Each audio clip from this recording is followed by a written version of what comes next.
So hello' guys, দেউতাকে ৰুই থৈছিলে আলু এজোপা, তাকে বৰকৈ খাবলৈ মন যোৱাৰ কাৰণে আজি খান্দিবলৈ আহিলোঁ। আলুজোপা আপোনালোকে দেখিবলৈ পাইছে, যিহেতু বহুত ডাঙৰ হৈছে। ইমান ডাঙৰ ওলাব বুলি মই ভবাই নাছিলোঁ।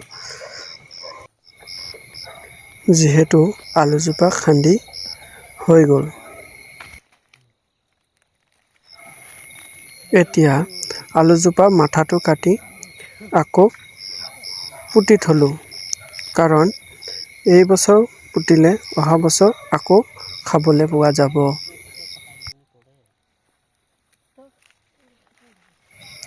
মোৰ ভিডিঅ'টো চাই কেনে লাগে কমেণ্ট কৰি জনাব আৰু লাইক শ্বেয়াৰ এটা কৰি দিব। আপোনালোকৰ ছাপোৰ্টত বহুত উৎসাহ হয়, সেইকাৰণে ছাপোৰ্টটো কৰি থাকিব। ধন্যবাদ।